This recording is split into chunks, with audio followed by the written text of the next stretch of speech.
Fluoride science is corporate science. Fluoride science is DDT science. It's asbestos science. It's tobacco science. It's a racket. In July of 2004, Christopher Bryson sat down and discussed the findings of his new book, The Fluoride Deception, with Paul Connett of the Fluoride Action Network. The Fluoride Deception was published by 7 Stories Press in May of 2004. The book is based on nearly 10 years of research by Bryson, an award-winning journalist and former producer at the BBC. In this interview, we asked Bryson to introduce us to some of the important individuals and institutions which have played a role in shaping public policy on the toxicity of fluoride and the purported safety of the controversial water fluoridation program. In 1993, I was working at Rockefeller Center in New York as a radio producer for the BBC. And I got a call from London. There was a local water fluoridation battle in the north of England, in Leeds. And the producers, it was a daytime radio show. You and Yours was the name of the program.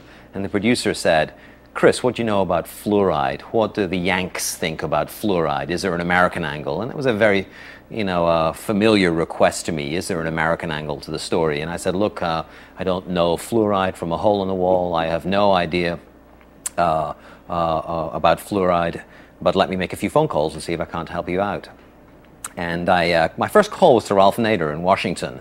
And I'm not sure why I called Ralph Nader, but look, it was a consumer issue. And Mr. Consumer, Ralph Nader, I thought, let's give him a call. And I got through, and he said, "Look, I don't know a great deal about water fluoridation, but I've never had terribly good feelings about it. Here are the names of a couple of scientists you ought to speak with." And he gave me the names of Dr. William Hersey, who then and now is a chemist at the Environmental Protection Agency, and Dr. Robert J. Carton. Bob Carton had been with EPA, but at that time was then over at the U.S. Army.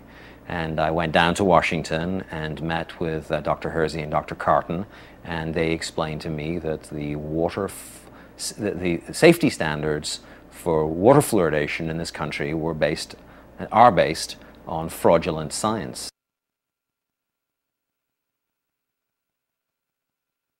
Fluoride defenders will say there's 2 stories. There's the industrial story and there's the dental story, and ne'er the twain shall meet. It's not true. The stories are braided very tightly and very profoundly, and they're braided from the beginning. The very first suggestion that fluoride be added to public water supplies was made by a researcher, Gerald Cox, at the Mellon Institute in Pittsburgh. Cox became interested in fluoride because of the suggestion of Francis Frary. That's the letter I uncovered. Francis Frary is the director of the aluminum laboratory for the Aluminum Company of America. He is very concerned about fluoride pollution around aluminum plants. He's very concerned about what the fluoride is doing to the workers inside these aluminum plants. But his suggestion to Gerald Cox is to look at fluoride's dental effects. And it's upon the basis of that suggestion that Gerald Cox makes his proposal to add fluoride to public water supplies. Right at the very source of the stream, you find the aluminum industry.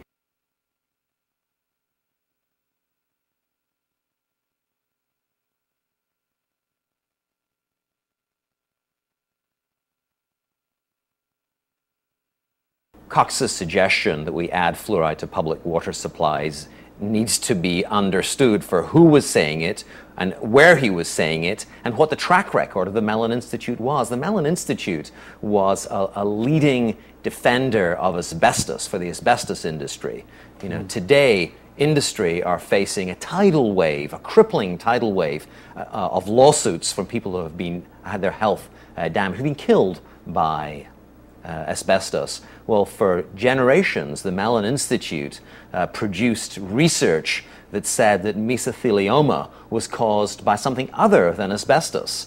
That's how you have to understand the fluoride issue. Industry was concerned about fluoride pollution and about lawsuits of a similar magnitude for fluoride pollution. So it's no coincidence that the Mellon Institute makes the first suggestion that fluoride be added to public water supplies.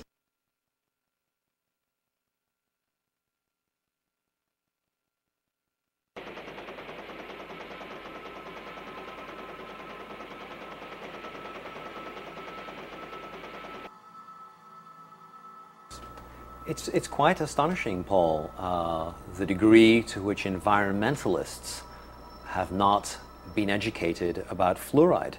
I'm a reporter. I'm not a scientist or a doctor. I'm quoting documents. I'm citing lawsuits when I refer to fluoride as a major industrial air pollutant. In fact, the leading air pollutant in the aftermath of the Cold War. Those are not my words. That's not my opinion. That's a quantitative assessment by industry experts of the scale of the lawsuits that they were facing.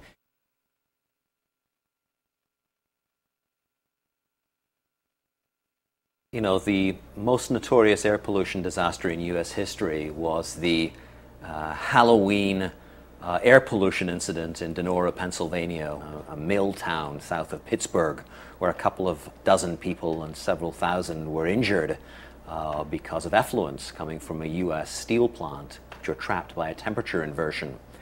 In the aftermath of those deaths, a researcher, Philip Stadler, a chemist, Philip Stadler, investigated. He did blood analysis and he measured high levels of fluoride in the blood of some of the injured and the deceased.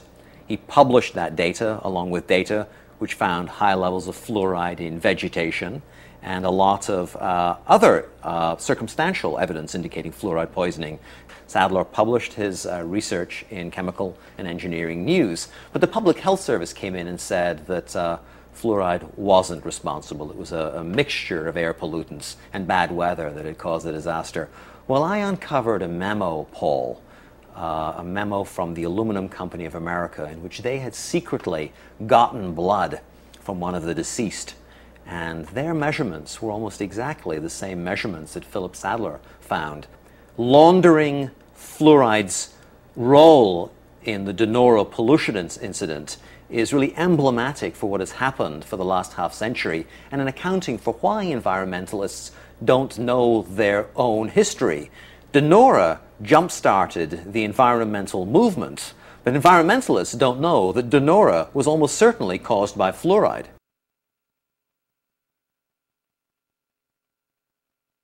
The book looks very hard at the role of a key scientist, Dr. Harold Hodge, in the fluoride debate. Dr. Harold Hodge, for most of the Cold War, was the leading scientific defender of the safety of low doses of fluoride and the beneficial effects of water fluoridation.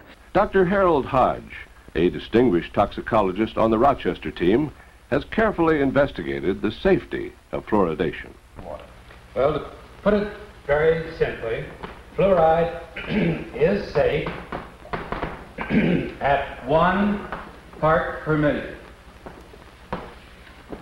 No scientist's word was trusted more by the health establishment than Dr. Harold Hodge when it came to fluoride. He was a very senior figure and operated at the highest levels for almost all his scientific career. This brings us back to the fundamental point. Fluoride is safe, and I think I can say in conclusion that there is no health hazard that justifies postponing water fluoridation.